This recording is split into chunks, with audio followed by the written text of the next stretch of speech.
everyone, welcome to my channel. Please subscribe and keep watching more details. The bold and the beautiful spoilers. Finn's biggest Luna mistake blows up happy family. The bold and the beautiful B&B. Spoilers reveal John, Finn Finnegan, Tanner Novlan, keeps making promise after promise to protect Steffi Forrester, Jacqueline Masinswood, and the kids. Luna Nozowa, Lisa Yamada, is the threat who just won't quit, so Finn is determined to do whatever it takes to keep his family safe. However, all of this could have been avoided if Finn had handled the situation differently. Finn has already made his biggest Luna mistake, and it's a blunder that's going to blow up his happy family soon enough. It's not Finn's fault that Poppy Nozowa, Romy Park, kept him in the dark on Luna's paternity.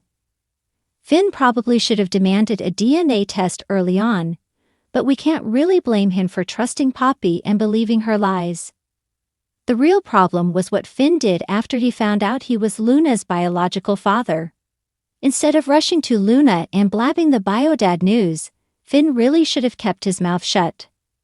By spilling to Luna and connecting with her on such a deep emotional level, Finn doomed his family with Steffi, Hayes Finnegan, Brian David Garlick, and Kelly Spencer, Sofia Perez, for trouble.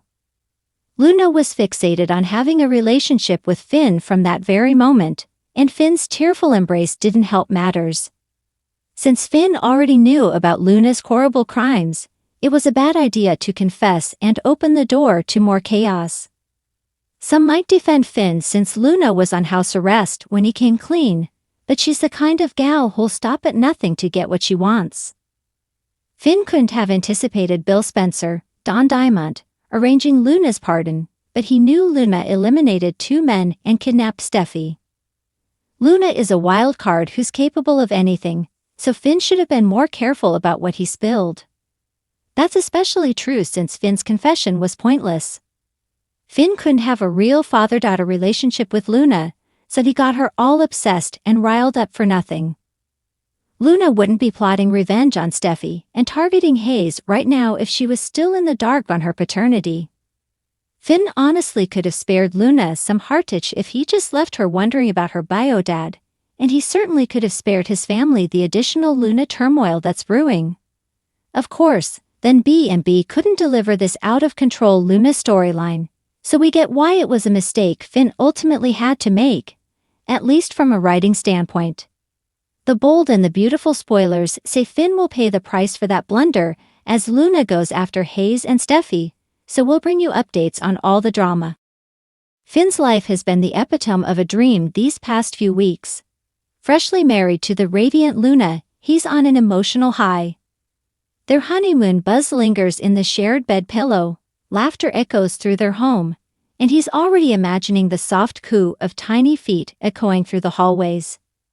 Photographs of their happiest moments, Luna in her flowing white dress, Finn grinning as he vows to protect her, have plastered every corner of their world.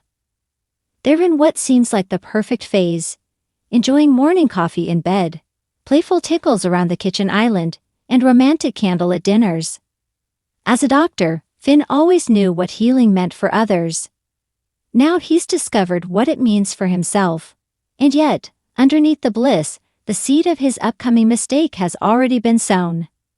Act 2, the temptation emerges. Enter the conflict stage. Luna's estranged sister, Iris, surfaces, needing a place to stay after a breakup. Many housekeeping dramas start with a sister moves in, but here, the tension blooms differently. Iris is charming in an edgy, unpredictable sort of way. She slipped into the villa wearing a silk robe, her hair tousled, her eyes smoky with grief. And Finn? Well, he offered her a shoulder to cry on. What started as a kind gesture soon morphed into something more intimate. Finn found himself empathizing more than he should. Iris would curl up on the sofa, and he'd settle in beside her, just as a friend. They bonded over late-night heart-to-hearts, shared secrets about Luna's childhood, and confessions of how Luna always tried too hard, too nice, too giving, too perfect. But that kind of intimacy, that closeness, comes with unintended consequences. One evening, Gossip circulated that Iris publicly praised Finn's empathy. Not just one compliment, she heaped them on, waxing poetic about how he got her in a way Luna never did. As Luna heard those words drifting toward her, something inside her tightened. Act 3, The Catalyst. With Luna away on business in Paris, attending a charity gala, Finn and Iris's relationship begins to blur. A faint text from Iris arrives. "I need to see you." Finn, fraught with guilt, nonetheless obeys. They meet in the dim hotel lounge, lights low, the jazz smoldering in the background. "I feel like I can breathe around you," Iris murmurs. "I'm here for you. Always," Finn assures her, but even his own words sound shaky. He doesn't know where helping ends and hurting begins, until their hands touch, linger. They look away, breath catches, time seems too still. And then, almost devastatingly slowly, they pull closer, mouths brushing. The first gasp of a kiss, stolen, forbidden. And then the second. The entire moment, though brief, feels like an earthquake ripping through Finn's soul. Within seconds he pulls back, regret flooding him. He tells her it was a mistake, that he is happily married and vows that it meant nothing. Iris, however, doesn't look away. She softly says, "No, it meant something." The words land like a blow. Act 4, The Fallout. At home, Luna returns, glowing from Paris, but weary from hours of public appearances. Finn's nervousness is immediate, a tremble in the voice, a hesitation at the door. He kisses her as they'd always done. But as they sit down to dinner, the phone buzzes. It's a message from Iris, heart emoji included. Finn's stomach flips. Luna notices his tension, more than tension, the avoidance, the tight band around his chest. She raises an eyebrow. "Everything okay?" she asks. Yeah, Iris is just, they reached out. His response is tight-lipped. An argument quietly erupts over cereal choices and lighting preferences. And then Luna realizes his hesitation around her, avoidance, a distance. That's when she presses. "Tell me what's going on." He swallows, knows he's caught. And in that moment, confesses the kiss. No filter, no sugarcoat. He lays it flat, all guilt, all shame. "It meant nothing," he insists. "I swear." Act 5, The Shattering Confession. Luna stares at him, mouth tight, the color drains. He is staring back at her face, searching, desperate for some sign, just some shred of understanding, but finds only hurt, betrayal.